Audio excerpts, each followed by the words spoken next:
Good afternoon, good afternoon, and welcome to Focus on Liberia. This is Focus on Liberia, of course, and it's Saturday, and welcome to Political Saturday.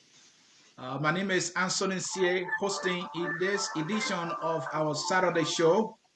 And folks, as always, do us that usual favor by hitting that share button for us quickly. Share the show in the chat room that you are connected to. Share it with your friends because the campaign is in full swing. In Monserrato County, we have two powerful candidates. The most talk about candidates. We know that one of them going to pull that victory for sure. And so we thought to bring them in one by one. In today's edition, we have a supporter from Team Fallah. Of course, we have a supporter from Team T Fallah. The man MacCullay is here. He is a supporter of Mr. Thomas Father candidacy for the Monserrato County Senate seat, and he is here in the hot seat to take some question. We asked him whether T Father is in this thing to win it, or is he fighting a losing battle, and he said T Father is in it to win it. And so that is why we are here, and my colleague is comfortably seated. And we will find out at the end of the day whether or not Team Fallah will win this thing or T5 will win this thing. Mr. MacCullay, welcome to Focus on Liberia. It is my pleasure to have you. Thank you as always, yeah. Thank you. It's always a great thing to be a guest of the Focus on Liberia family. All right, Mr. MacCullay there, he is my guest, and he is a supporter of Thomas Fallah, and here he is trying to make the case why he thinks Thomas Fallah is the best candidate, and not only that, that Team Fallah or Thomas Fallah going to win this thing. So a little bit about MacCullay Wleh. MacCullay Wleh has been a political strategist for those of you who don't know him, but he tends to play a little of a low profile. He has been active or behind the scene. At some point, he was active politically in Liberia. He has been a member of the ruling party, that is the CDC. He lives in Minnesota, where I also live, and he, for full disclosure, has been a close friend and a strong supporter of Focus on Liberia. Mr. MacCullay, we can't welcome you enough, but you are here in a different capacity to support a candidate you believe has the juice to do this thing. So let's get started. I don't want us to go into too much introduction about you. I think the little I gave is okay, but who is Thomas Fallah? The guy that you're supporting, if you don't mind, share with us who is Thomas Fallah, what you know about him. Well, so far what I know, or who I know, Representative Fallah now, senatorial aspirant Thomas Fallah to be. I know Fallah to be an inspirational person, somebody that all of us Liberians from all over the world can emulate in a positive way, because this is a guy who came from no background of wealth or status or whatsoever.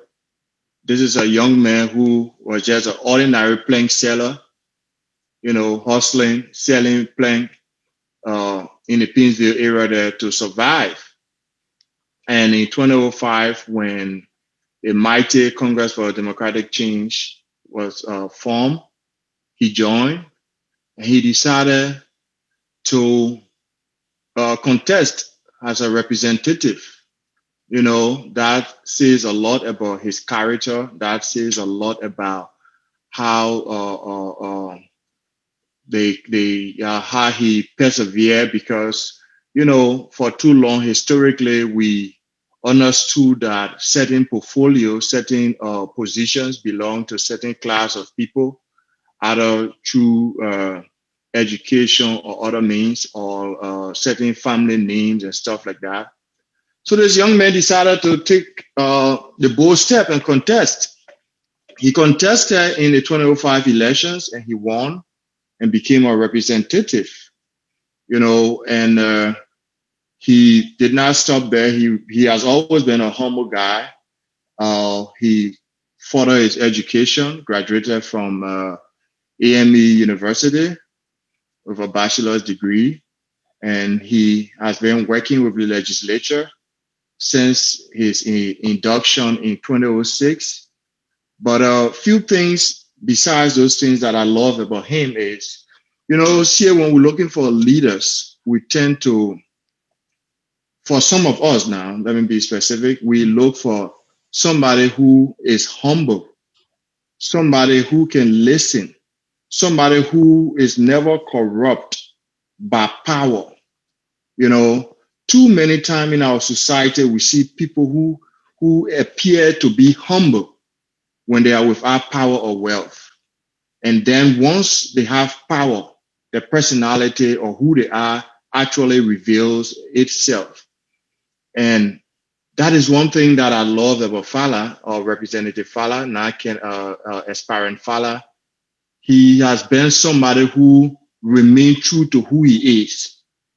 See, if you know Fallah or if you interacted with Fallah, there's a guy, he's going to give you all the respect that due you, regardless of who you are. And, he's not arrogant at all.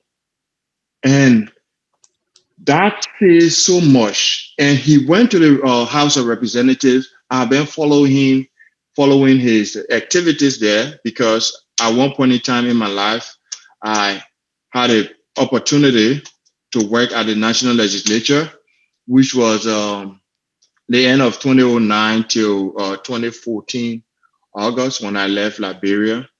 So I've always been working with him through the party, and we have been interacting during that period. And he remained consistent, and he has always been an advocate for his constituents, evidenced by the fact that if you go in his district today, you will see a lot of different projects that his brother has undertaken in his district. Okay. To the extent that after we held the 2008, 2008 census, and the districts were redrawn, and he was shifted out of what used to be the entirety of his district. He was shifted, and he had a portion of his original district, and he had a new demarcation that gave him a new district that he was not the representative for the previous year. But yet and still, the people went and they voted for him convincingly because they saw what he did when he got his first elections.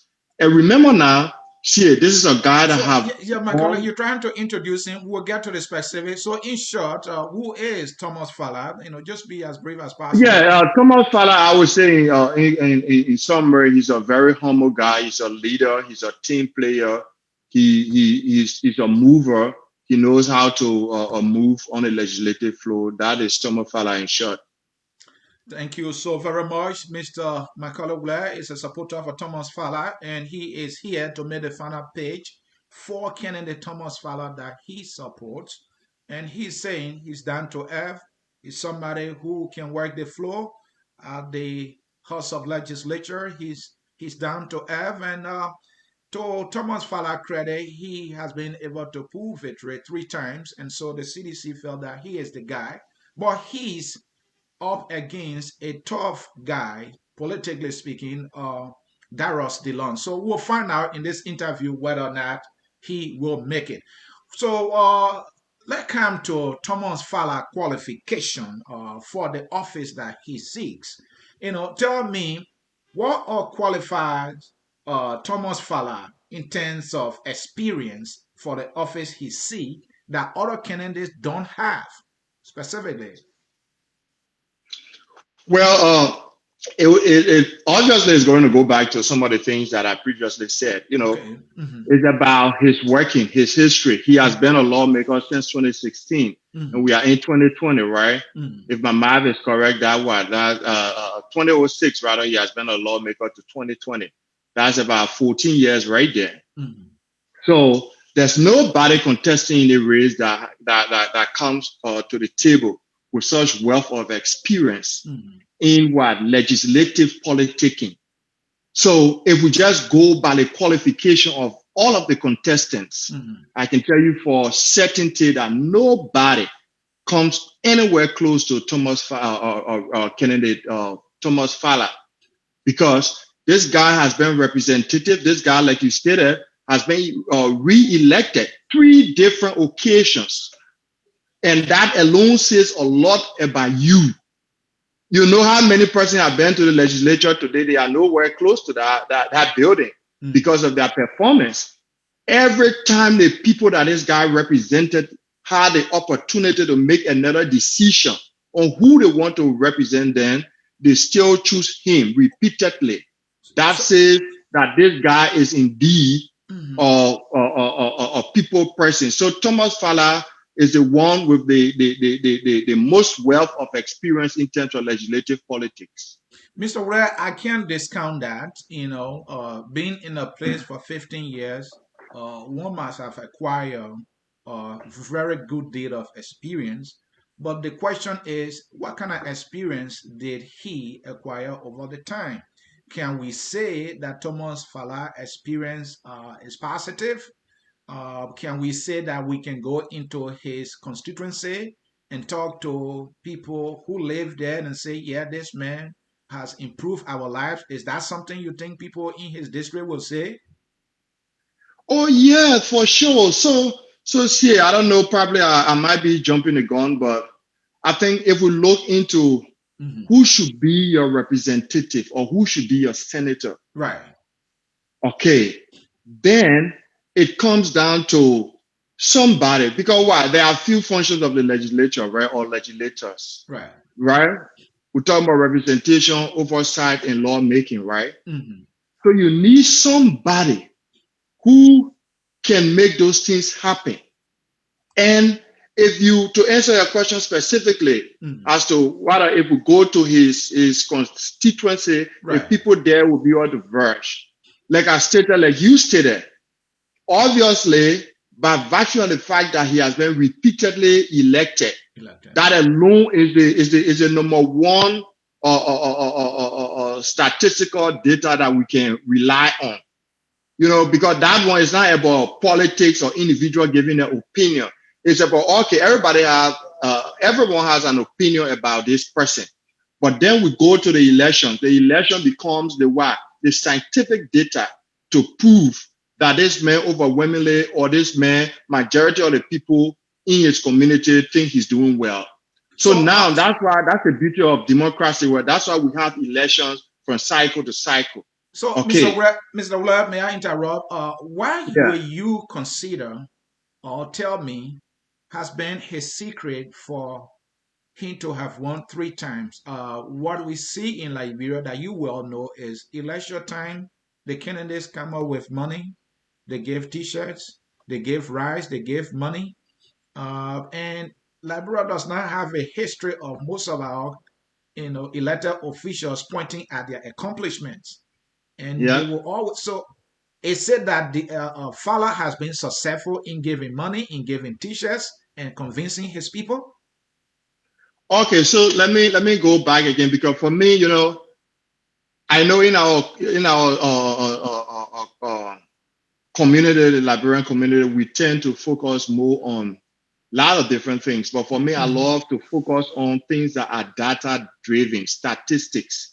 I love statistics so much, because then we are talking numbers, and numbers does not lie.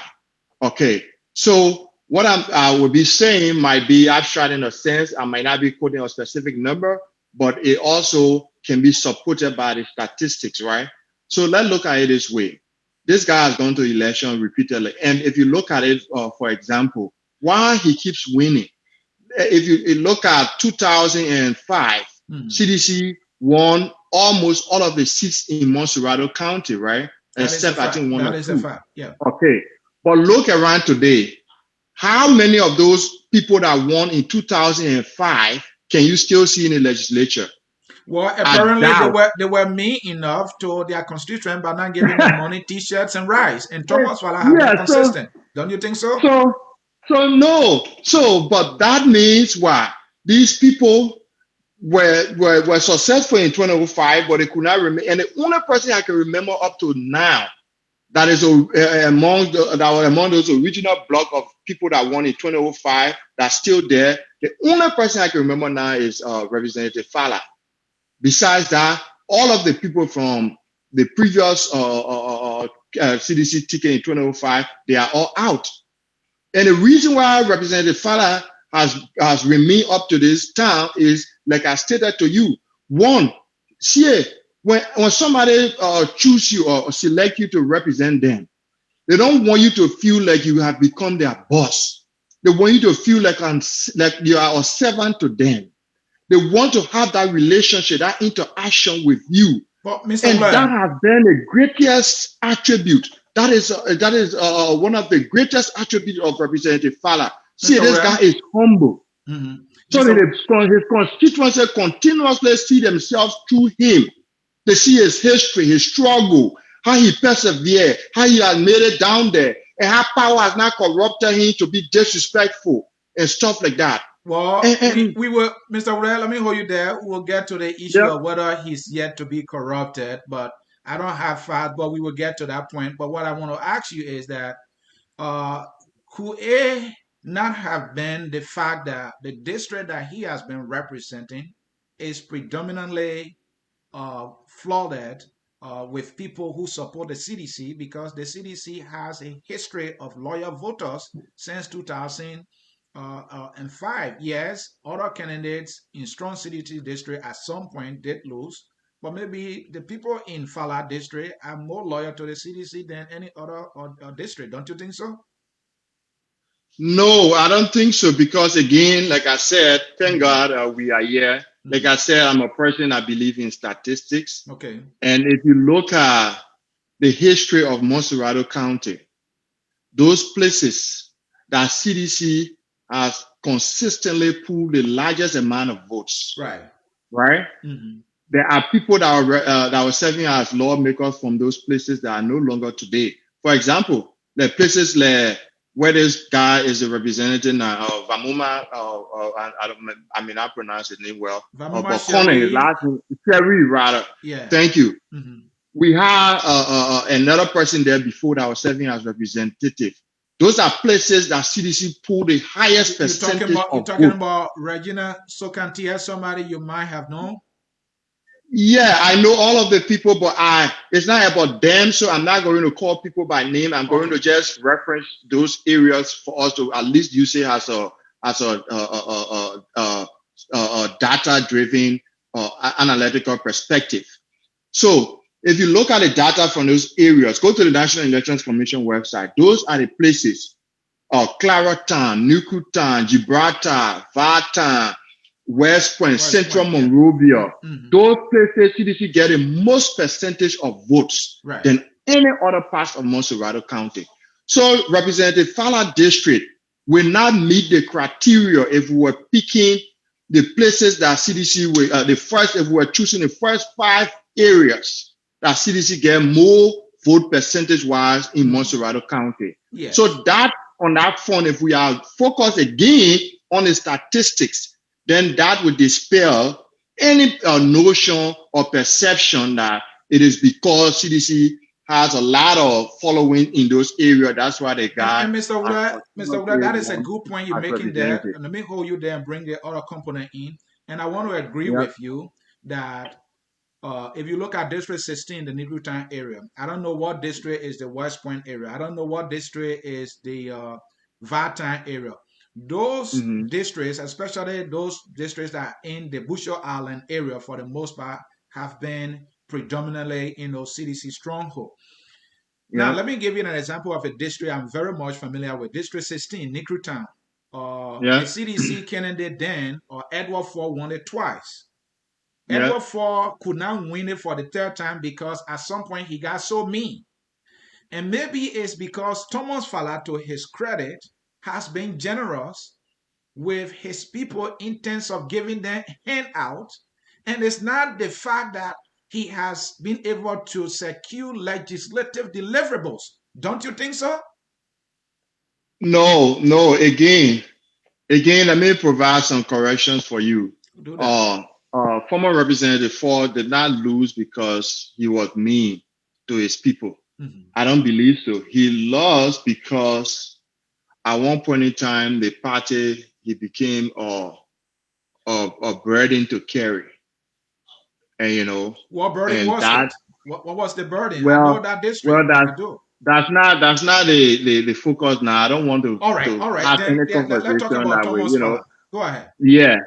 And, you know, so, but unlike that situation, if you go to Representative Fallah district, if we talk about deliverables, like I stated again, it all comes down to what are the functions of a lawmaker. Right. Those three things, right? Representation, oversight, and lawmaking. Right. Representative Fallah has managed to exert himself and make himself very influential in the Monserrado County Legislative Caucus. Okay, at one point in time, he became chairman of the Legislative Caucus of Monserrado County, right? Mm-hmm. That says a lot. That says that this is a guy that we talk about legislative politics. A lot of people don't understand legislative politicking.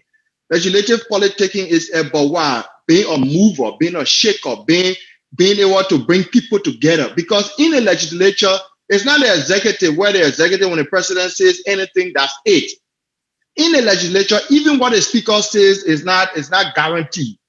It's about building a Wleh, block. Mr. Wleh, what So and happens that in the I come in Senate? now. What happened in the legislature at the level of the House of Representatives? You know Mm-hmm. for a fact in Liberia, the voters don't get to see that. What they see is what the candidates or their representative do in their district. Now, it could be the main fact that Thomas Fallah, maybe to his credit politically, has been able to use the dollar politicking in his constituency successfully. That's what I think. What do you think? Well, again, I would say no, because I think to say that people don't get to see what their representative are doing in the legislature, I think is a little bit, I know it's not your intention, but I think it's a little bit demeaning in a sense, for the No, lack of Mr. better Wleh. word. I didn't mean to No, cut you I off. come in. The Let me reason why, remind you of something. Let me remind you of something. I will give you time, go my friend. ahead. Let me Yeah. remind you.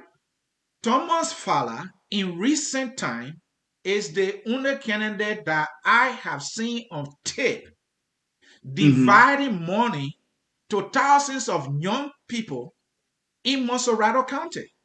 Do you not know that? I have the video to prove it. He is Oh, the only myself, candidate in Monserrado I don't know if County that video or caught on something, but I got camera, something here. giving money, had young people in line and giving them money. Maybe that has been the secret of his success. So go ahead.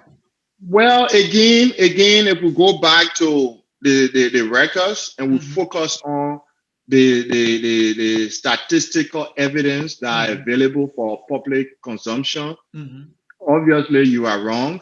But with regards to the issue of distributing money, I don't know of any politician in Liberia.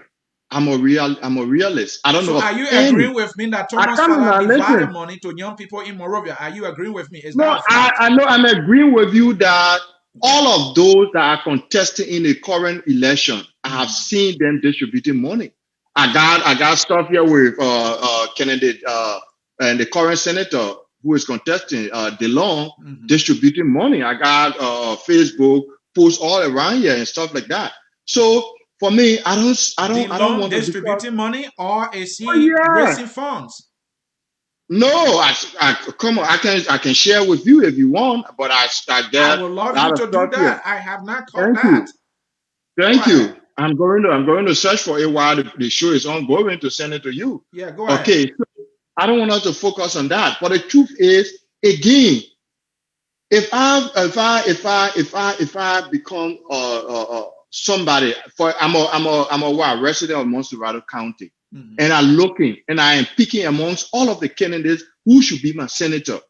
I am going to go into their individual track records, be it in the public or private sector, because not everybody has been in government. But if I go to Representative Fallah that has all this welfare experience in legislative politics that knows exactly how the body works, that means for him on day one, he's ready to go. He's ready to go.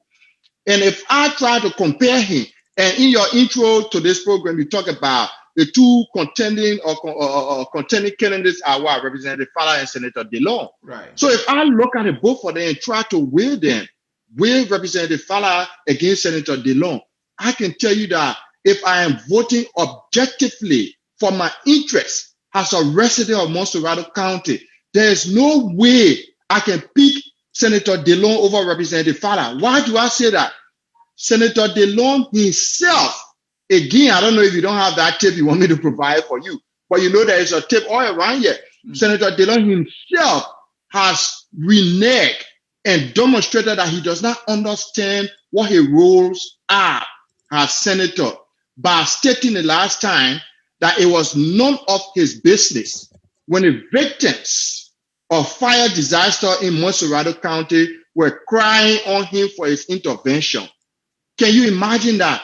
And you got the tape, I know for sure, because it is all around. Yes, for a senator may I to tell his the tape constituents you're referring to, that I am not.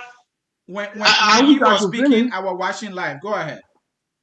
So if a senator can tell his constituents that it is not my responsibility to intervene in this disastrous situation, it means that he does not even understand his role, because that is part of your responsibility to be able to make interventions. People elect you to public office. They give you a higher platform or platform of influence that you should be able to use to seek their interest. And that's the contrast between him and Representative Fallah. If you go in Representative Fallah district that he has been representing, you will see there are uncountable amount of projects that have been undertaken in his district, from education to roads, bridges, and all of those things. So my brother, the truth is the records are there. The unfortunate part is I see people in the opposition who are so angry with the government and stuff like that. They are looking at the whole issue of Senator DeLong candidacy. For them, it's not even about the interest of the voters in Monserrado County specifically. For them, it's about we have to send a message to the current government. If we allow them to win, then they think they're doing well, this and that. No, if I am a resident of Monserrado County, I'm going to vote for somebody who I know will be able to go to the legislature and use his or her influence and bring the scarce resources that's already available in the country. We have very scarce resources in Liberia for public sector investment. So I need somebody who can be able to go there and build a block and use that influence to improve my living condition. I'm not going to look for somebody who's just going to go to the legislature and they just talking, and they can't make anything happen. Since the brother went to the Senate, let's go to Senator DeLong's record. I'm hearing you, but in closing, before you come in, let's go to his record. This brother has been senator for a time now. Since he went to the Senate, he has not been able to. How long has he been a senator for? Do you know? The man has been senator for about a year now. Okay. And how long has the Fallah been in the House? More than 15 years, right? Oh yeah, his gracious record has carried him there 3 times. So my point here is here. Look, I don't mind DeLong being opposition or this and that. For me, it's not an issue as a resident of Monserrado County. I would have loved if DeLong being an opposition to support him if he had a clout to be able to build block that can seek my interest as a resident of Monserrado County. I wouldn't mind. But his brother has already demonstrated that he is a solo senator. And in legislative politics, if you understand legislative politicking, if you are solo, you will achieve absolutely nothing. You just be a noisemaker. Mr. Wleh, thank you, Dad. We are here, folks, in cyberspace. You are watching Focus on Liberia. It is Political Saturday with me here, Anthony C. at Focus on Liberia. Mr. MacCullay Wleh is my guest. He is a supporter of Thomas Fallah. Mr. Fallah is a candidate in the Monserrado County Senate race. He is the CDC candidate contesting to defeat Darius DeLong. DeLong is being referred to as the light. All opinion poll conducted online and on most radio stations got DeLong as the favorite. But Thomas Fallah is saying he has never lost a race before, and so this one is his also to win. But we will find out because we saw what DeLong did to the CDC. The CDC was destroyed with about 300,000 votes, a total number of votes. Even President Wleh, the most popular politician ever to work on the political planet of Liberia, to have pulled. But we will see. Let's come to this. Let me first No, acknowledge that. Let me first acknowledge that. May I first quickly. acknowledge? Hold on. I want to make an intervention. See, our audience have to be treated fairly. What your statistics just quoted with Senator DeLong first election? What is statistics just quoted? DeLong won about 300,000 votes. See, what you got that information, it is 100% misleading. Well, Mr. MacCullay, thank you. You have a liberty to challenge that, but let me progress. No. See, I want you to do your people justice. You can multitask. You can walk and chew gum at the same time. Let's get that clarified. DeLong did not even win with 120,000 votes. So you can't come and multiply 300% increase in a vote. No, he did not even win. I challenge you. All right, Mr. Wleh, I will accept that I'm wrong. Nobody in Montserrat County history has ever won with any amount of votes or reaching 300,000. Nobody. I appreciate you calling me on that. And when I see the record, if I'm wrong, I will not hesitate to apologize. But let me progress. I was about to say to you, let me acknowledge that, yes, at some point, Darius DeLong spoke to a female who tried to bring to his attention about a neighbor whose house has gutted fire. And DeLong, at some point during that conversation, said, well, that is not my responsibility. DeLong said that, but let me provide the facts for you. When the lady first approached DeLong said, well, I will come back tomorrow. I think the day he said, well, Wednesday. Then I will see what we will do. And the lady went and came back and said, no, the lady is right there, our neighbor next door, she lost everything. DeLong said, look, don't spoil it. I will be back Wednesday. I will see what we can do. The lady came back for the third time. That was when DeLong got frustrated and said, look, that is not my responsibility. So DeLong said that out of frustration because he tried to tell the woman, I will come back, and yet she would not stop. I disagree with DeLong. Maybe the lady wanted DeLong to see the person who was affected by the fire and just say hello. And it was not only about the fact that she wanted DeLong to do something about that lady's condition. So to say that DeLong primarily said that is not my business, he said that out of frustration, that does not make it right. I'm saying this to say that, yeah, what you said, it is true. But let me progress. Let me progress, my friend. Let's come to Thomas How can we make progress? What is Thomas Fallah? Listen now, let me ask you the question. So we can make progress with you concluding and being a spokesman, or DeLong spoke English, but now you've been the one to interpret what DeLong man has to say. We can't understand. Well, and that is unfair. DeLong said what he said, and we all know, we all listen to it. So I don't know why. Best to go out of your way to justify why my role here is to provide all the details when I have them, and that is what I did. I just said to you, whatever DeLong said, be it out of frustration, was not right. You didn't hear me say that? We even had a show here, I focused on Liberia regarding that. We played a clip and we criticized DeLong for saying that. DeLong came back and apologized because he knew he was wrong. So I don't know what else you want me to say. Can we make progress now, or you can miss a comment on that? Folks in cyberspace, it seems to be Mr. Wleh has dropped off. Mr. Wleh is still here. Please turn your video on. Okay, thank you so much. And I was asking the question. Right? I was asking the question. If you don't mind, you can comment on that video if you still want to. I want to know. Thomas Fallah has been in the house for 15 years.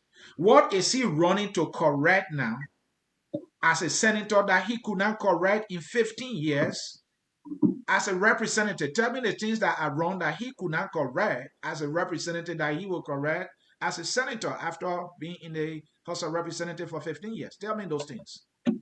Well, again, I think you still miss on if only you can focus on the role of a lawmaker, then probably you'll be able to ask your questions in a better fashion. It's not about correct or not correct.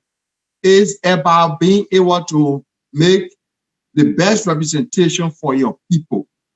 So yes, there might be things that you might have to work with your colleagues to correct, but the priority is not about, oh, I'm going to the legislature. And that's the thing that unfortunately, a lot of people does not understand how the legislature work.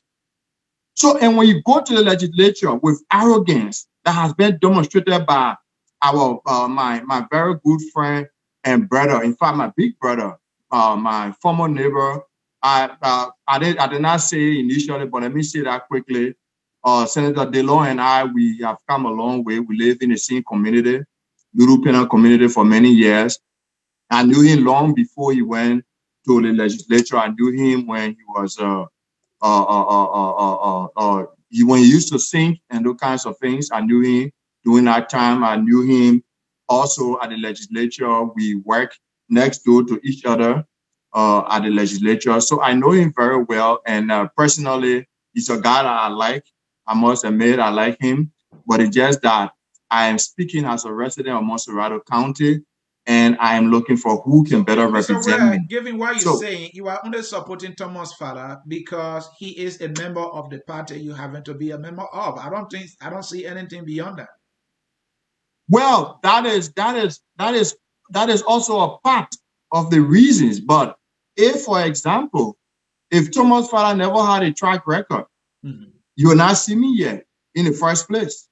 If he never had a track, we've been interacting for a while now.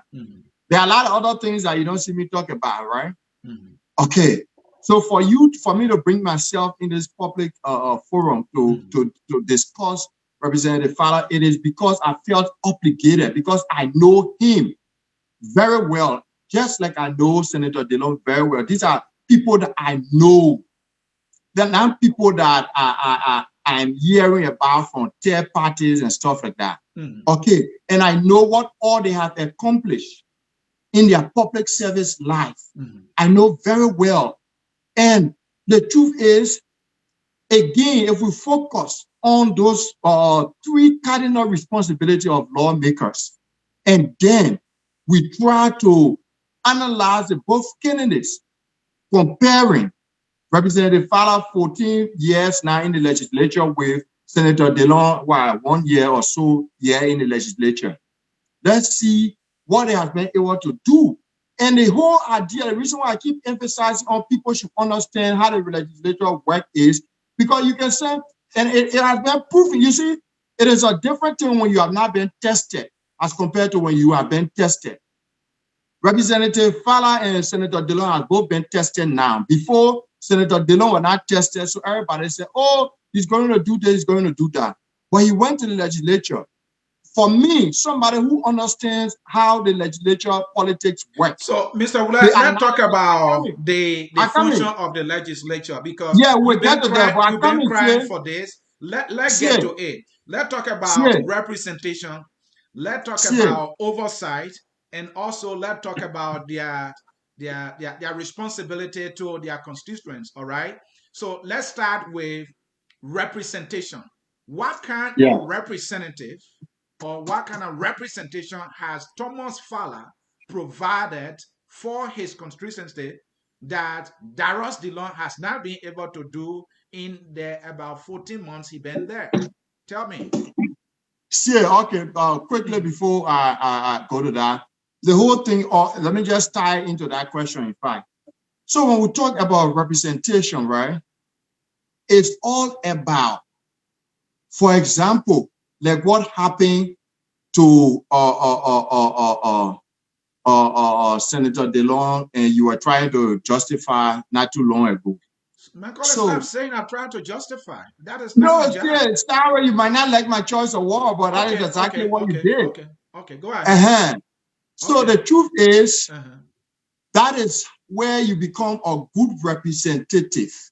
How can you come and see your people in you and be able to go and make their case to the larger body? before all of your colleagues. Okay. Is that so the best example you can come up with? You've been crying. Let's talk about the roles and no, it's the responsibility best of a example, senator, and yes, now this because is the only it's thing the you can best, find, it's a all fine because it's example. against the law. Give me something positive in terms of representation that Thomas Fallah has done, MacCullay. Go ahead. But you want to determine where I start from. I started from that particular evidence that we have. Okay, so are you here I don't to have the sell your luxury to candidate, see or everything are what you they here do. to beat down another candidate? You have the option to do so too, though. Go ahead. See, let me answer in my way. Go Okay. ahead. Go ahead. Thank you. Again, representation is about understanding your people plight and be able to take their plight to the larger body and make a case for them. And you can make that case through lawmaking, which is another responsibility, through oversight and all of those other things. All right. For the sake of argument, Delon did not that. do a good job there. Give me an example where Thomas Fallah provided a better representation. But I must say, you keep cutting me off every time I'm about to say that. For the whole time, you're going almost 5 minutes on No, you keep delaying. All right, I'm about to make the case. So if you look, unlike Senator DeLong, if you see Representative Fallah history, his track record, like I said, right, he went to the legislature. He was able to go as far as becoming the caucus chair of the county, right? That is one of the best form of representation in itself. That is to say, because what? You have getting some level of influence. And with that influence, you can be able to what? Advance the interest of your constituency to the larger body. And that has led to... How does it benefit his people? Give me an example of a better representation. I will now conclude, and you will now... If you keep cutting me off, then you will not allow me to make the point. Okay. So again, by exerting himself, by being able to reach that far and create such influence, he has been able to wow. For example, if you go in a district today, you will see a lot of projects that have been undertaken. You were talking about his leadership there in the House. How did that leadership benefit his constituencies? That's what I'm saying now. That has allowed his constituency to what? To see roads improvement in their district, to see access to electricity being improved in the district, to see educational improvement in the district through scholarship, vocational skill training, and all of those things. His people has been benefiting consistently from those things because of his very good representation. And the evidence are there. Like so you are aware, for example, to the extent... Are you telling me that electricity being in that district, as well as maybe water and roads, is because of Thomas Fallah? And had Thomas Fallah not been there representing them, they would not have access to those things? Is that what you're telling me? Oh, see, again, let's be realistic, right? In Liberia, we all know right now there is scarcity of electricity in Liberia, right? Okay. And because of that, the whole thing now, until we can reach this December, I'm told we are going to launch the West African Power Pool and stuff like that, which will increase access to electricity. But for now, there's that demand, and the demand is so high. Okay. Because of that, it's all about what? Influence. For example, I'll give you a classic example. I'm a resident of Banaville, the Keba area. The last time, let me get you quickly. Our community, the carry current there through the World Bank project, and it passed over some of the houses, including my house. And, and we were like frustrated. We went again, our people initially went to Senator DeLong because he's a resident of Banaville too, to see if he could intervene. And he did not do anything. And then they left from him, they went to Senator Sir Joseph. You know what happened? Senator Sir Joseph, being a good senator, somebody who he uses influence. And today, as we speak, as I speak to you now, our homes are connected. So the thing there is about... Point there. Let me come in. You make your point there. Let me come in. Let's make a conversation. Yeah. You have had the opportunity to work in the House of Legislature. You know the partisan influence at the legislature. In this legislature, for an example, the speaker is a sedition. Even the president is a sedition. So a sedition member of the House of Representatives or Senate can make things happen for their constituencies as compared to somebody who may be viewed as an opposition. That is a fact. Don't you see that? And it's a fact. That's why you have to agree with me. Again, I'm not here to make the case. So then you cannot say that it is because of his. You cannot say that it is because of his legislative skills. It is all on the basis of partisanship. Don't you think so? Yeah. Yes. You gotta be able to allow me to make my point, and let me finish to some extent. Because you asked a question, short, because we got a lot to cover here. But you didn't make your question short too. I did. Okay. So the truth is, you are agreeing with me, and that's the point I'm making. That's my argument. I am arguing as a resident of Monserrado County. I'm not arguing as most people, like I said, the whole thing about this thing, oh, we want Dillon to win because we want to send message to CDC and this and that. For me, as a resident of Monserrado County, that's not my argument. My argument is I want somebody that will go to the legislature there and be able to make a good representation for me, for my interest to be met. And that you just said it. And Dillon, obviously sending him to the legislature will not be able to make anything better happen for me as a resident of Monserrado County. The only thing I'm going to get from Senator Dillon is continuously talking, criticizing, and this and that. I will not get him being any block. For example, there are a lot of opposition senators in the Senate. Since Dillon went there, has he been able to be a block that can stand up to make things happen in a different way and form? No. Again, sending him back is going to be the same thing. So they'll be talking, leave from one radio station to one. Have you been paying attention? That's all. Have you been paying attention? Oh yes, I can ask that question. So let me say this. Darius Dillon from my following is constructing a rehabilitation center for disadvantaged youth in Monserrado County. And the funds that he's using to carry on that piece of job, he's raising that money from his supporters. He's not using government money. I think that is something that can benefit some people in Monserrado County. My understanding too is that there was a market that had problem. Senator Darius Dillon intervened and was able to give them a facelift. I think somewhere in Central Monrovia area, it might be the Muslim community, they have some toilet issues. Somewhere there, Darius Dillon also intervened as a senator, and he was able to help. So, like Thomas Fallah that you are talking about, I'm not saying he has not done anything, but we are yet to know that, and we'll come to that later. So, for you to say that Dillon is only talking and talking, I don't think that is entirely true. But this is my question. On the representation we are talking about, has Thomas' father rating the speaker on anything to call plenary attention to an issue, maybe on the issue of accountability in the House of Representatives that you know of, that you want to share? Well, again, I don't know when you talk. I don't know where you're going with that question. Right, let me give you an example. Let me give you an example. I'll keep listening to you. Darius Dillon wrote a letter that the Minister of Education should be invited because there was an increase in tuition without any justification.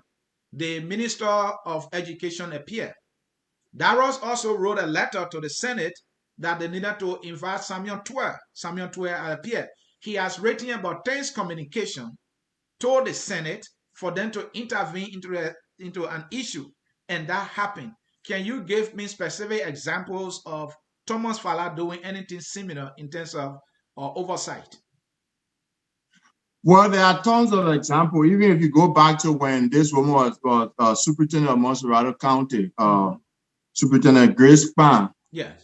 If we go back to when we had this paper at the Ministry of Health, I'm forgetting his name, but I think you might know who I am trying to get to.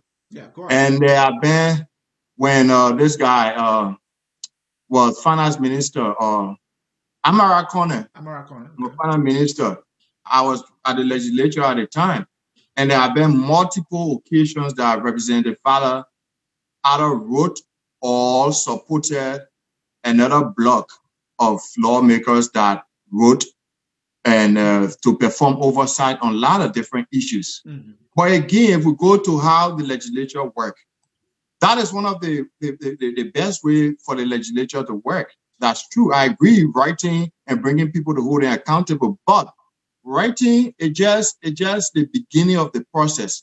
What is more important is you being able to gather your colleagues in their numbers to support your cause. And that is the area that, again, you are just agree with me. The truth is, I just want you to take up your whole, the opposition people to just take up the whole glasses off. Oh, this thing is about this, because they see Dillon almost like a presidential candidate to them. They don't even see him as a senatorial candidate. If you just take off that lens and look at it from a selfish point, as or what? A citizen of Montserrat County, or a resident rather of Montserrat County, and you look at it from that perspective, has Senator Dillon been able to garner any block in the legislature to make anything happen since he became senator for the past 14 months? No. And is there a prospect that he's going to change when he gets re-elected? No. The truth is, it's going to be the same thing. Writing the president pro tem of the Senate, going from one radio station to one TV station and talking. That's going to be the same thing. Do I need a senator that will just go there and be from one radio station to one TV station? No. Because why? If that's the case, the human rights advocates can do that for me. They can be there holding the government feet to the fire, talking. But I need a senator that able to work along with the colleagues. So, to be, Mr. because Mr. like I said, it's a number game. Yeah, it's not about how powerful, how educated, how articulate, or how whosoever you are. It's a number game. For you to achieve anything in the legislature, you got to be a team player. Because why? You need, in most cases, a majority of those attending a particular session to make those things happen. And Senator Dillon has had 14 months and he has never demonstrated that to us. So I don't know what's your argument. Just people should just leave the whole thing or look at it from the perspective that this guy is wanting to be president against George Weah, and they will see the realities. Mr. Wleh, let's come to legislative accomplishment. Dillon has been there about 14 months now. Thomas Fallah has been there about 15 years. So logic will say that we should be able to count, by closing our eyes, Thomas Fallah legislative accomplishments. State for me and my listening audience just 5 of his legislative accomplishments. I don't want personal properties that he has acquired or personal businesses. What are Thomas Fallah legislative accomplishments for his constituent that you want to share? Well, see, I don't know why you're trying to talk about personal and this and that, but the fact for me, Representative Fallah has been to the legislature, and I had a list here. He has passed several bills, and he has co-sponsored a lot of bills. And more beyond that, he has been, which is a legislative accomplishment, he has chaired the Montserrat County Legislative Caucus, which has had a lot of the county development fund oversight responsibility. And when he was chairman of the Montserrat County Legislative Caucus, he effectively made sure that across Montserrat County, all of those projects that were allotted through the budgetary process in terms of county development funds, where those projects were executed. He did that successfully, which was one of his major accomplishments. And he, like I stated, he has passed, he sponsored 3 different bills that have passed, and he co-sponsored several other bills, including the Code of Conduct, the Good Governance Commission, and a lot of other bills that he has either sponsored. He was either the main sponsor or co-sponsor of. So in terms of legislative accomplishment, they are enormous. If we go to his constituents again that he represented, the evidence are there. If you go in that district, there are a lot of different projects that have been undertaken by list. I come in that list, the Liberian.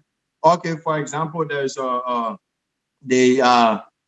a breach in this where I try to abandon that community for a little Mr. while Wleh, now. you are struggling to name me just two. This man been in this house for 15 years, and you can't I'm name me struggling two to on name top you of your two. head that he I has done named in you his several. district. I told you about bills that he has sponsored. Is that not something I named?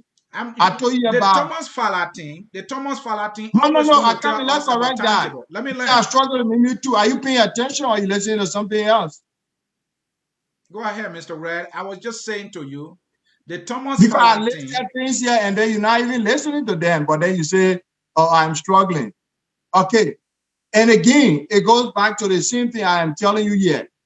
All of those things are part of your achievements. Passing bill, because why? There, why? Lawmaking is one of your responsibility, right? Oversight.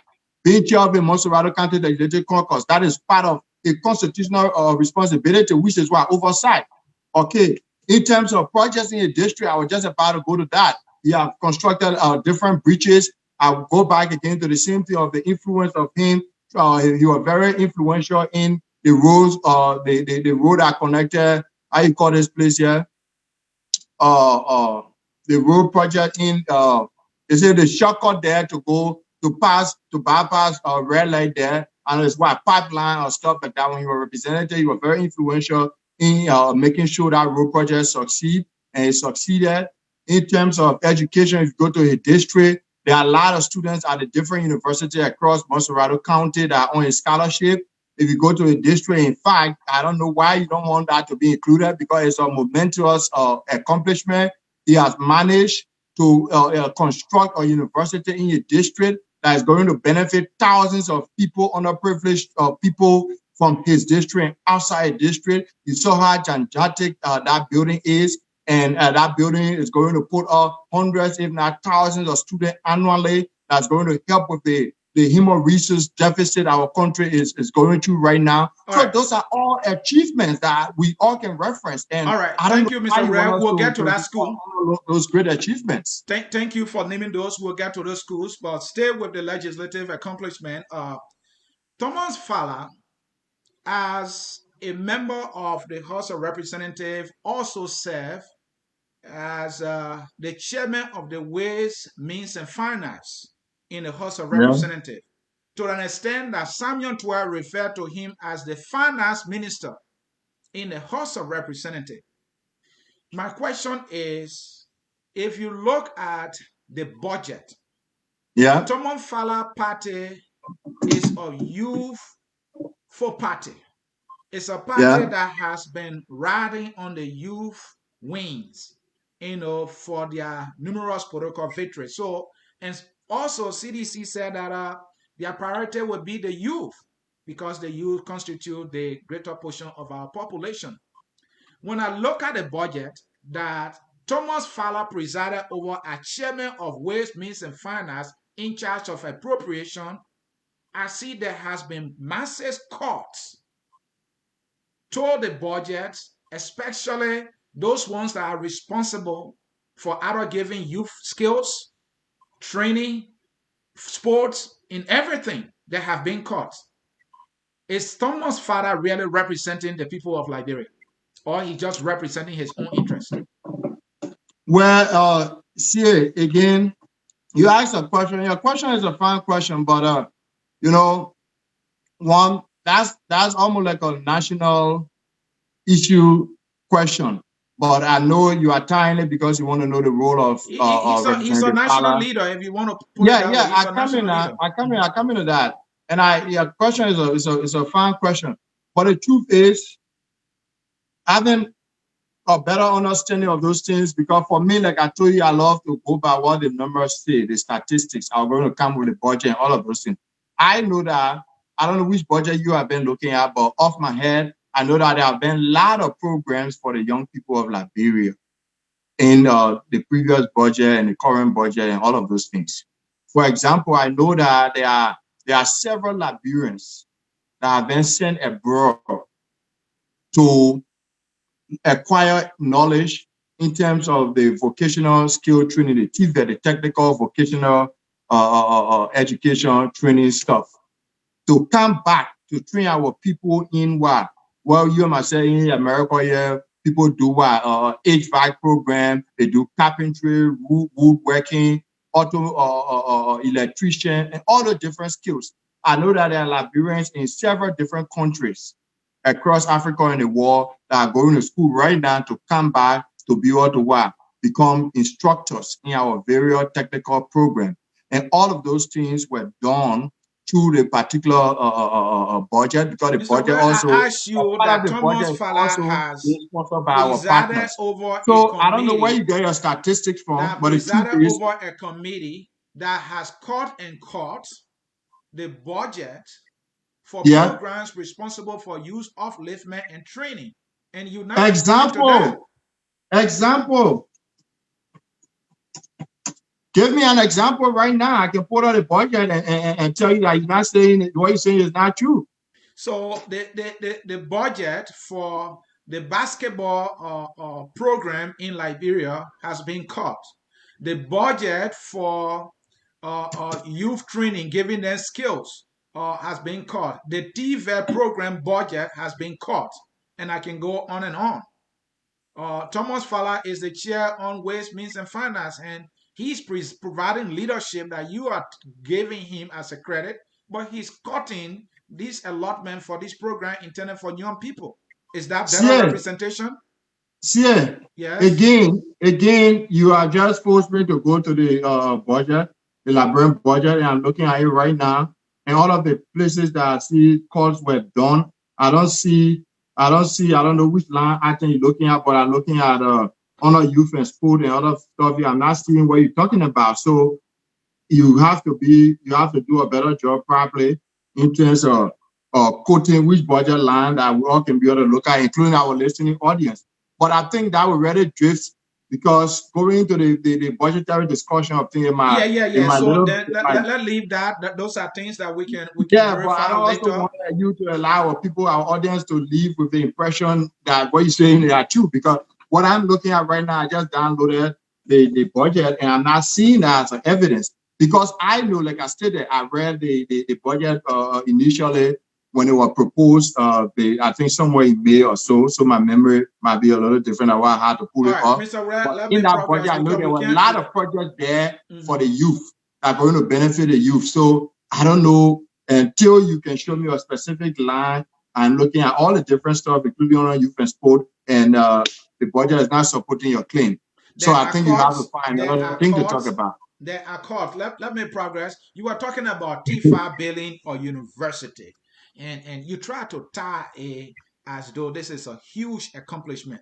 Tell me about the school. Is that his personal property?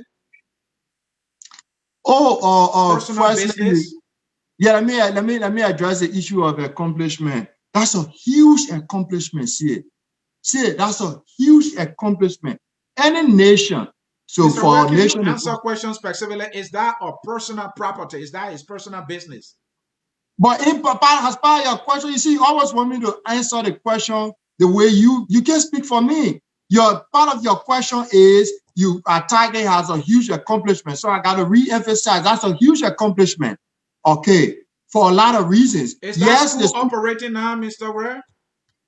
I'm told that they will start they have been operating.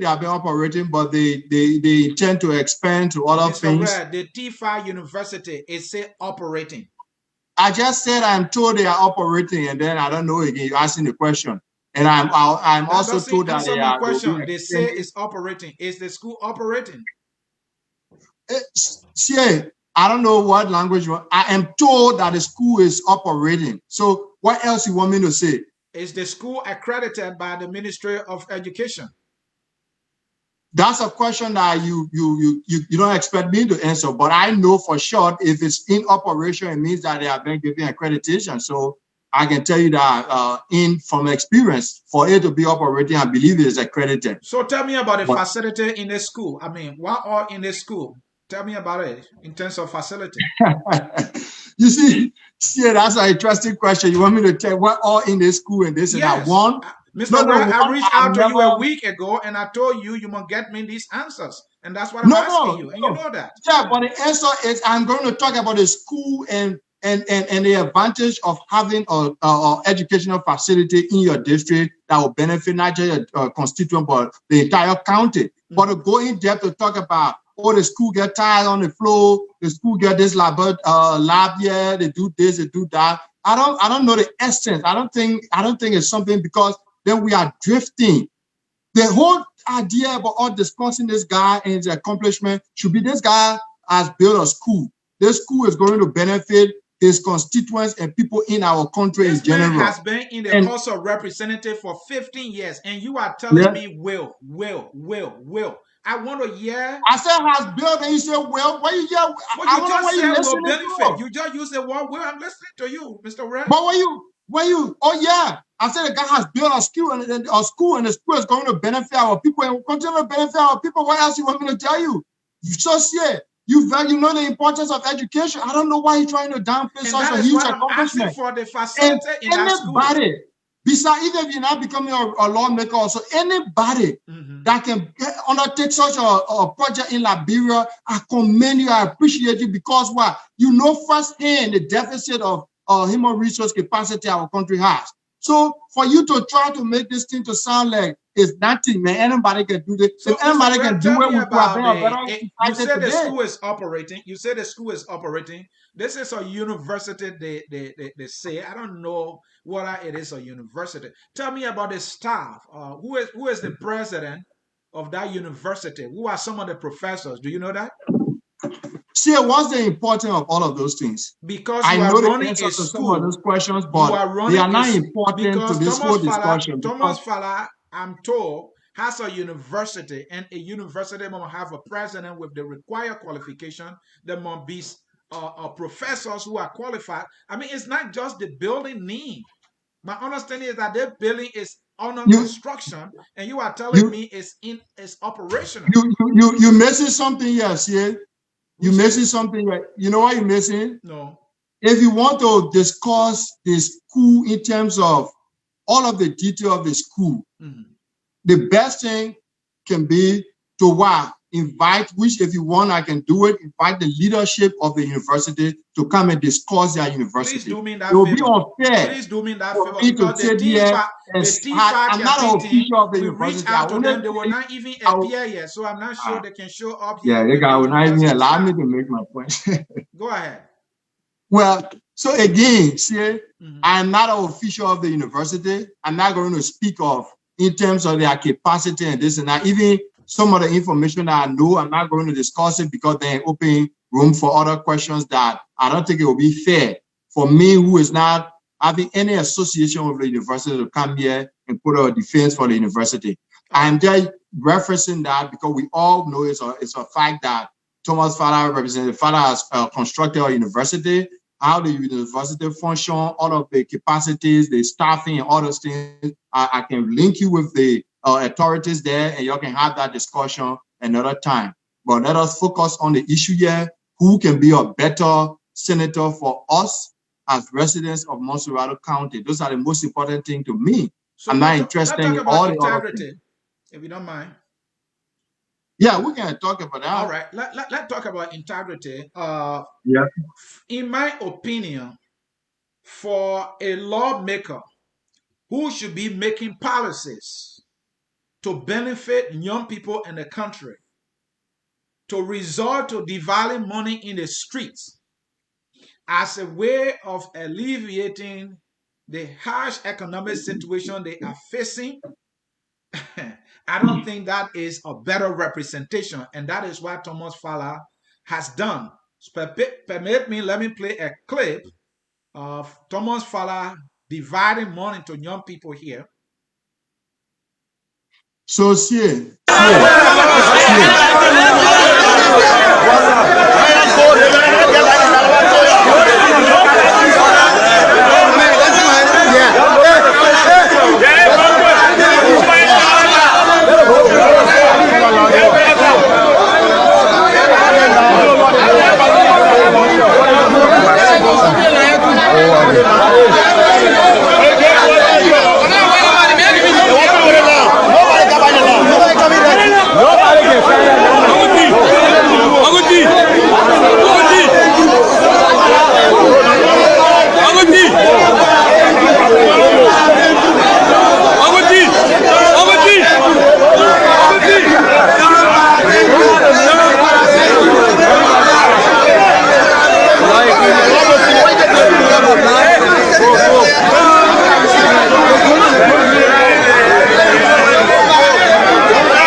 All right, folks, in cyberspace, we are back with you.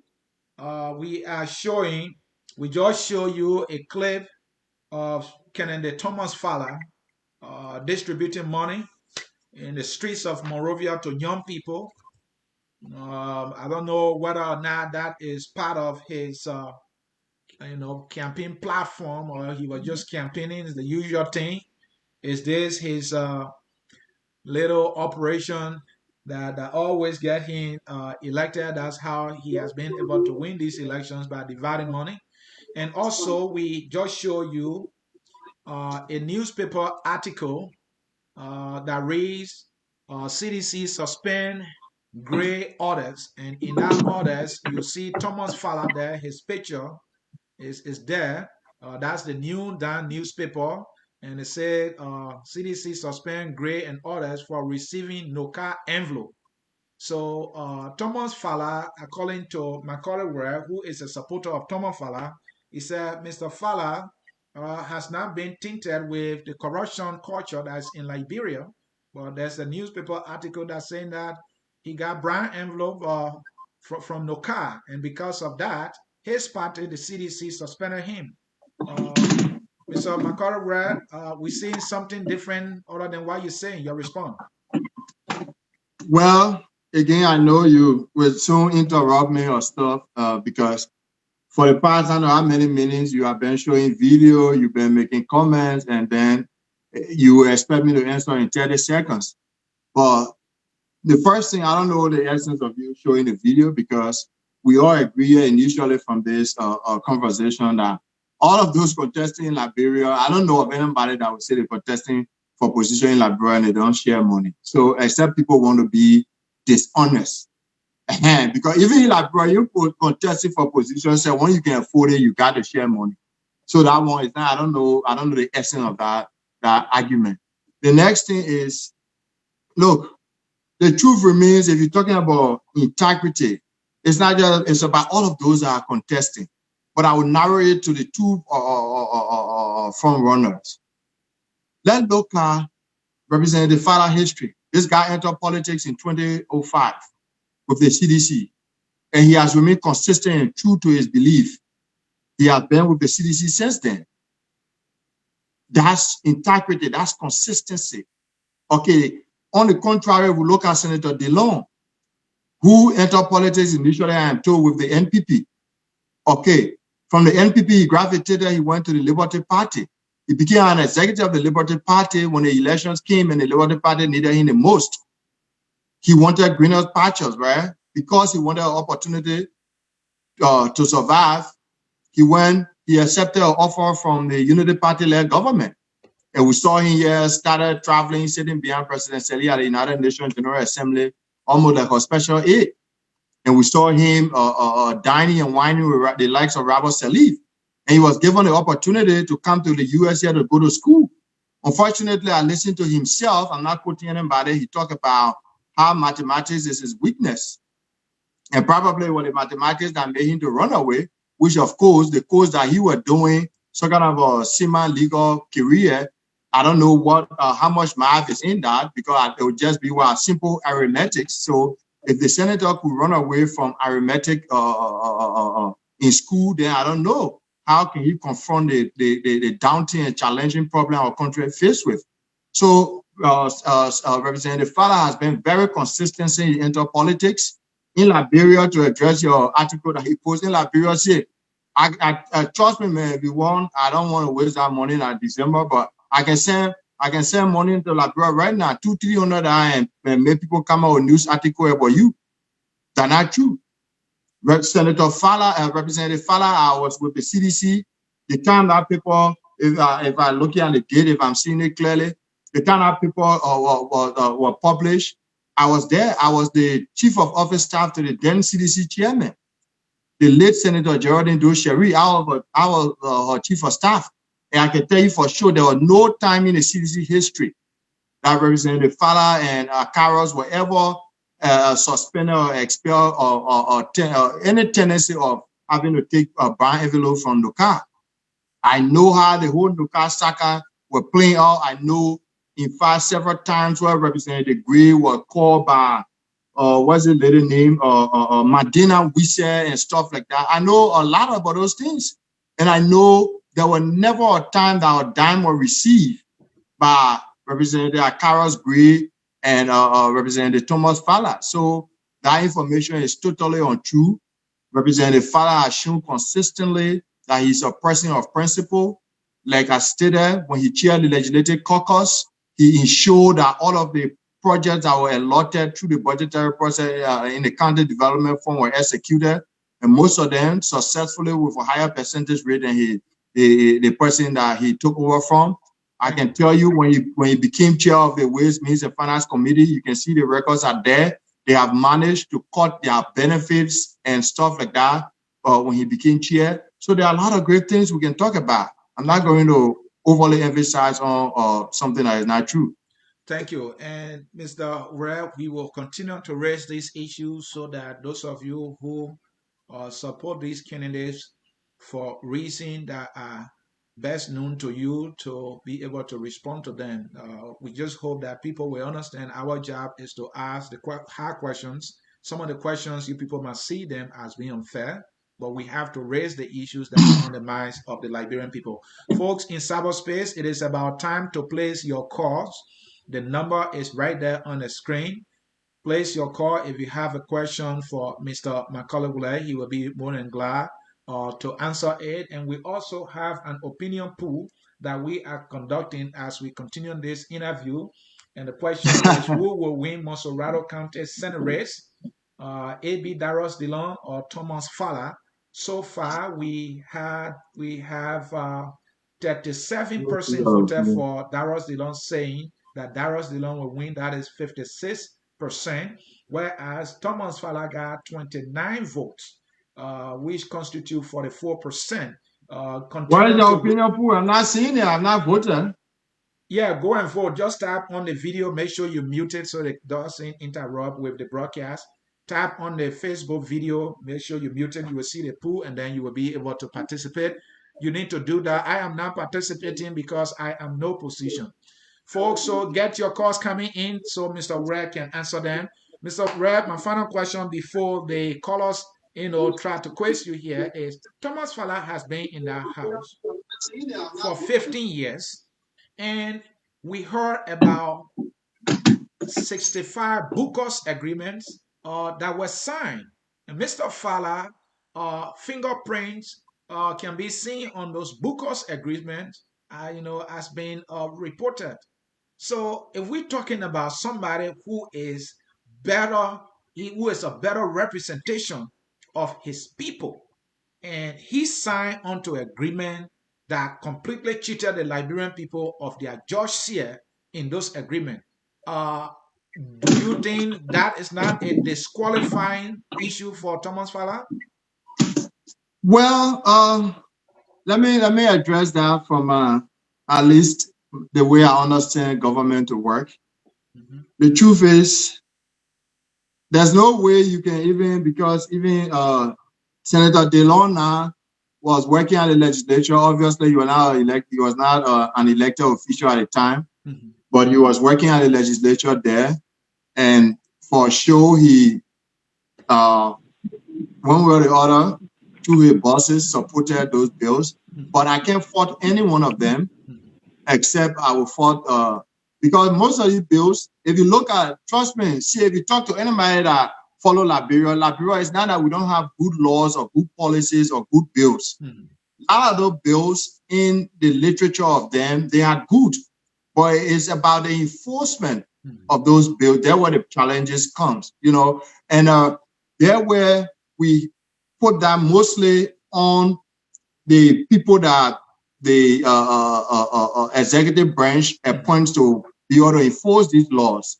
So we have laws in Liberia on a lot of things, but just that enforcement that is good, Mr. Wleh. What's about the accountability side, where Thomas Fallah and all other senators and representatives can say, look, we passed this law, this is what the law say, or we agree on the concession, or we ratify this concession, this is what the concessions say. Don't you think it's their responsibility to follow through and make sure that which they voted on or ratified? Oh yeah, that was done repeatedly. Even I remember when I was at the legislature there, when I was at the legislature, on a repeated basis, people they call people from Ministry of Lands Mine. We had this guy now, Musa Shannon Father. At that time, he was the Minister of Lands Mine Energy. How you call him?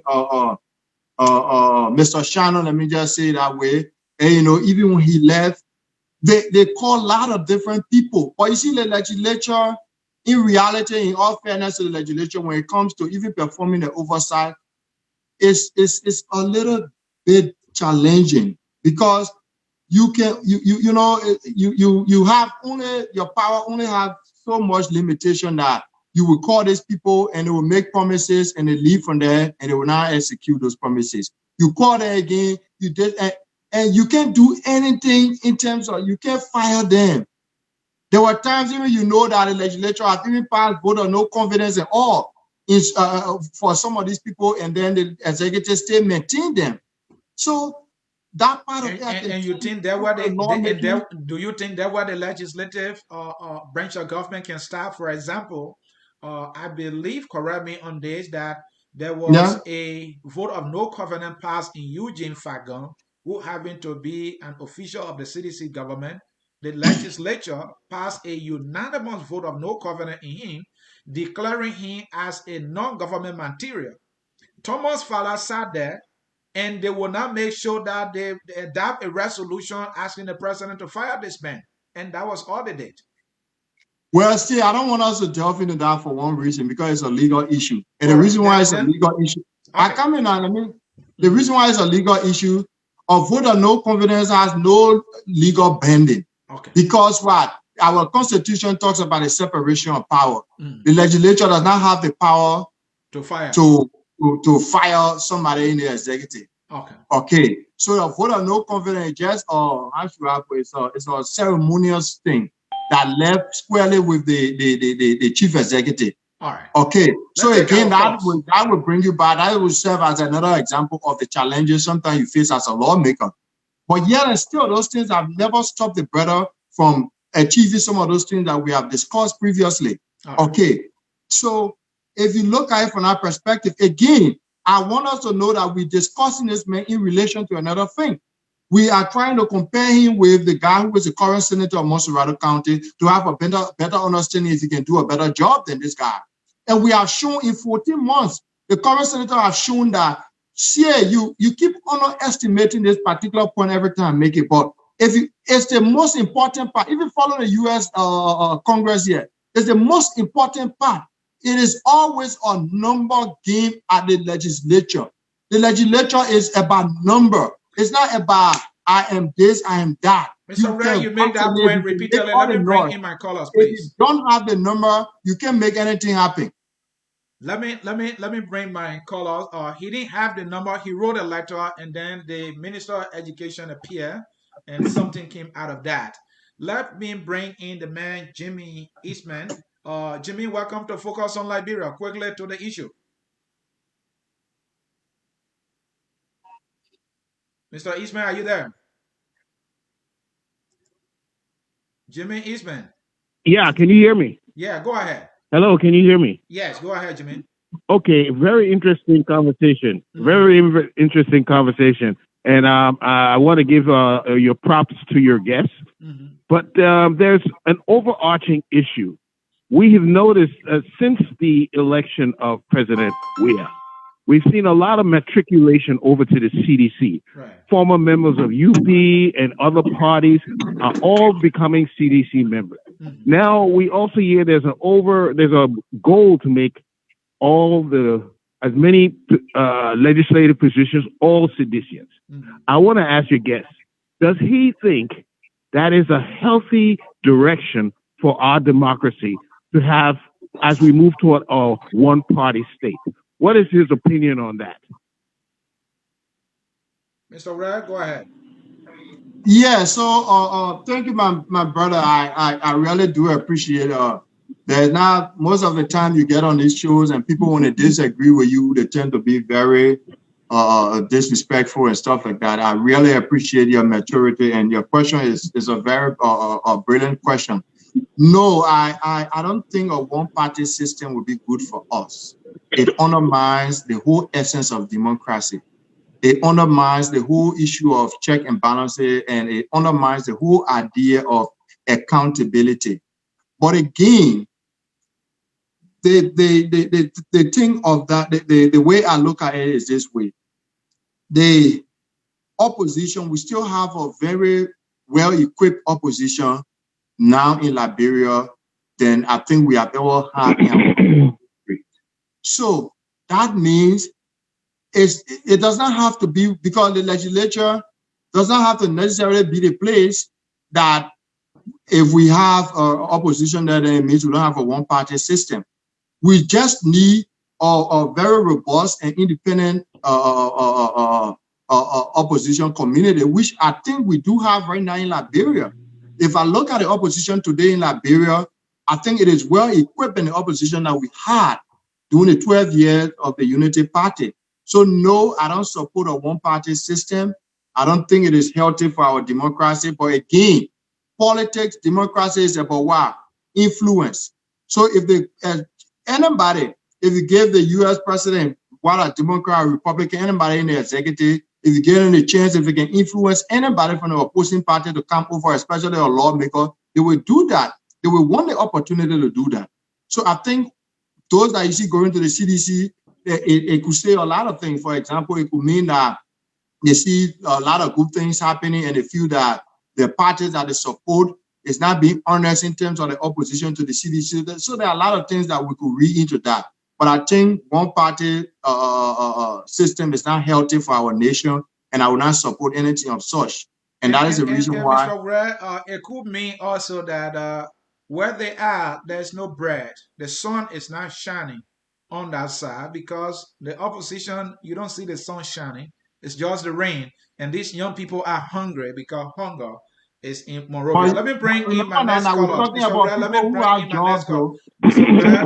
in my next caller. Mr. Wleh, let me bring in my caller. You just spoke. Okay. Yeah. Caller with phone number ending in 9806. Your name and where you joining us from. This is Ben calling from Minnesota. How are you? I'm doing well, Ben. Go ahead. Hey, Mr. Wleh, thanks for coming on the show today. I got quick two questions for you, Mr. Wleh. Since you have worked in the legislature, is there a reason why CDC, which happens to be the minority in both houses, is there any reason why they are leading the leadership position in both houses? Is there any reason? You want me to answer that before you ask the next one? Yes. No, please ask the next one because of time. Ask the next one. Oh, all right. Okay, all right. So then my next question is that because you talk about the budget, so I am assuming that you have seen the 2019, 2020 budget, right? Yes. Yes. All right. So if you have seen the budget, like I myself have seen and then try to do some of the math, do you think that budget? Do you think anybody in that country to be a senator worth any of what is on that budget for senators? Do you think that amount of money, can anybody justify that amount of money given to these people as senators? Can anyone do that? Okay, so I can answer both questions now. Yeah. Thank you. Okay, so let me answer the last one first. So the budget, and that's that one thing that one credit that the people in the opposition have not given to this government, and which is unfair. This government came and it met the legislature or our legislators taking so much in a country like ours. And this government were able to achieve a more than 35% decrease in salary and benefits of our lawmakers. That says a lot. And people are not giving credit to the government for it, which I think if you talk to any economist, if you talk to people that were in Liberia, our partners, our development partners, the IMF, the World Bank, they were behind the Salih government for 12 years, for the latter part of 12 years to carry on the harmonization process that the government achieved. And they said, and you remember the famous comment when President Salih said she did not give it and they took it. And I was right there when the lawmaker So right, you automatically got muted. benefits at the legislature because people in the executive were making far too more than them. And they were getting a lot of demand from the constituency, which I believe at the time was a very lazy reason. So no, I don't support people making astronomical figures in a struggling country like ours. But I also am very grateful for this government effort in reducing those benefits by about 35%. You know what it means to get the legislators to reduce their benefits by 35%? That's a great achievement. And your first question was your first question was not about the budget.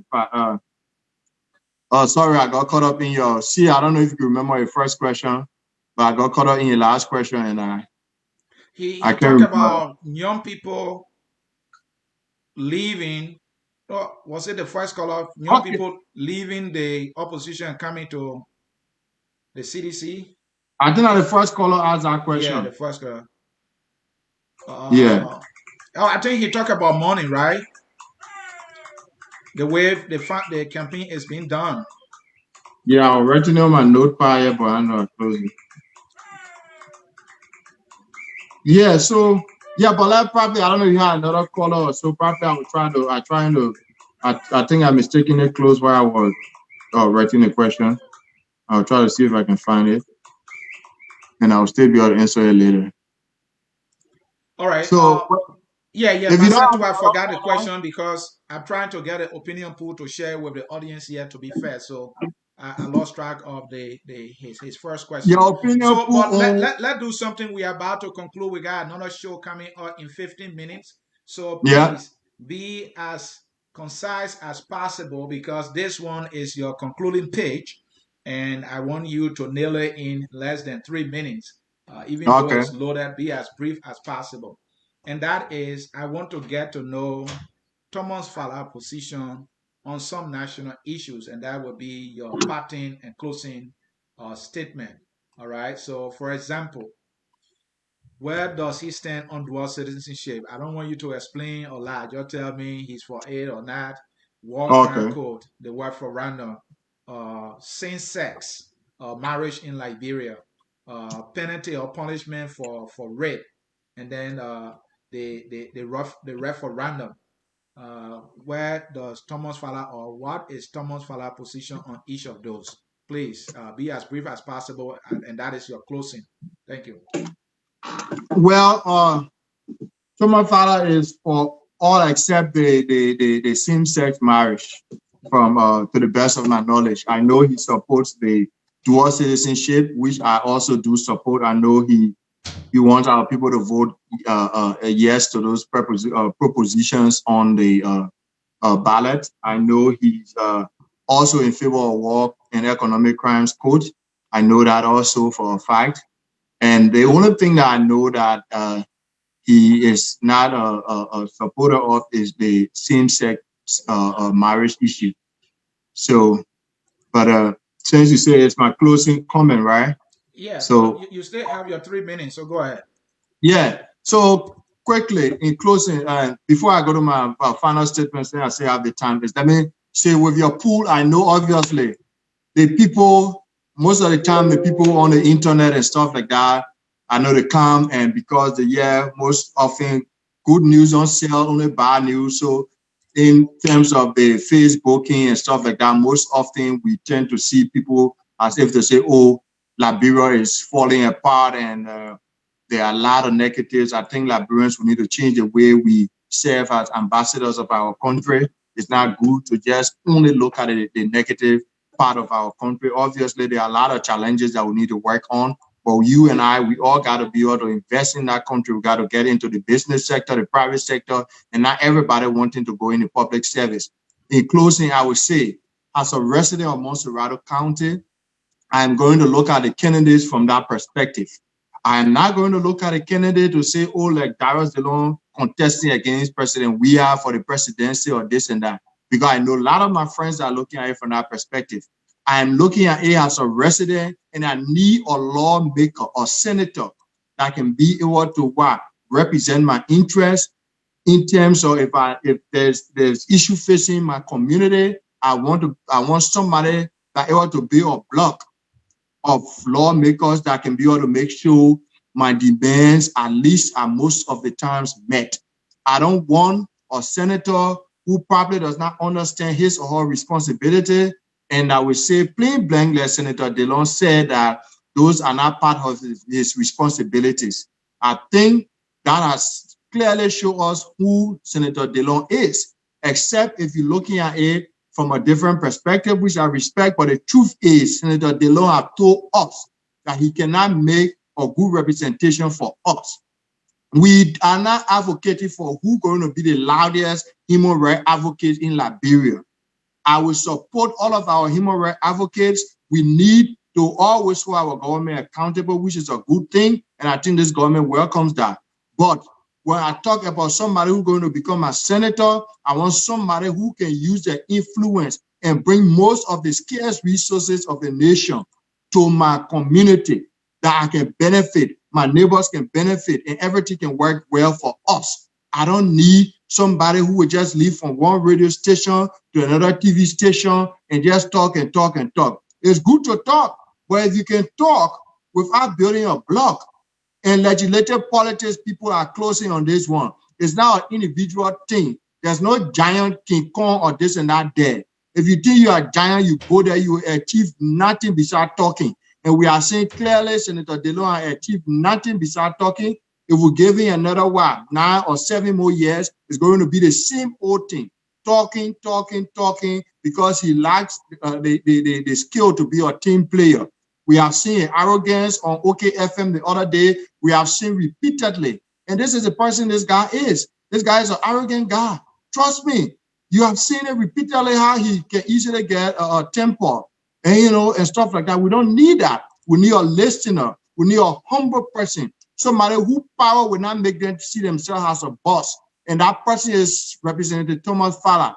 This guy has been a representative. I've known him for the past 15 years or so, and he remained true to who he is. Very humble, very down to earth. You can interact with him. You can get him to do almost anything that you need your lawmaker to do. That the contrast, I can tell you, man, Senator DeLong does not hold those characteristics. If you want to go and vote for who, with 2023 elections, find the person you want to support against President Wleh. But it's not about this election is not about President Wleh. This election is about who going to represent you as a resident of Montserrat County. Thank you again, Mr. C, for this opportunity. And I am highly appreciative of the Focus on Liberia family. I know you guys do a great job that you are not paid for, and you try. Despite, I know obviously you do not support this government, but you always try to be as fair as you can be doing your show, and I appreciate that, and I wish it can be like that. I want to encourage people in the government, in the opposition community, come to these kind of discussions, let people hear from you, let people have the opportunity. Public relations creates perspective create perception influence everything that we do. So I hope you can come to this kind of an invite from the Focus on Liberia team that is civil, that is respectful, that is not insultive, and all of those things. Thank you again, brother, for the opportunity.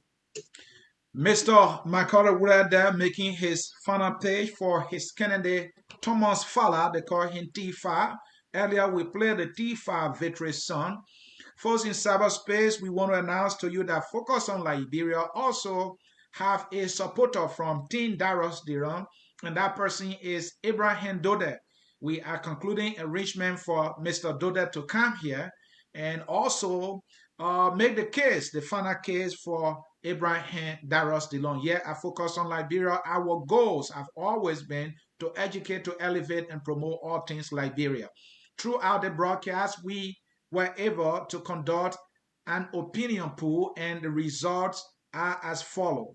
On the question, who will win Montserrat County Senate race? Abraham Daros DeLong got 47 votes, constituting 59%. And Thomas Fallah got 33 votes, constituting 41%. And given the numbers that I just read to you, if this were the voting for the National Election Commission, Darius DeLong will be declared the winner of the Senate race. But we want to remind you, this is just a sampling of individuals who watched this, and this does not in any way constitute the result of what will happen on November 8th. The Liberian people going to decide. And so, folks, we can't thank you enough, MacCullay. We know you appreciate what we do here at Focus on Liberia. Thank you for your moral support.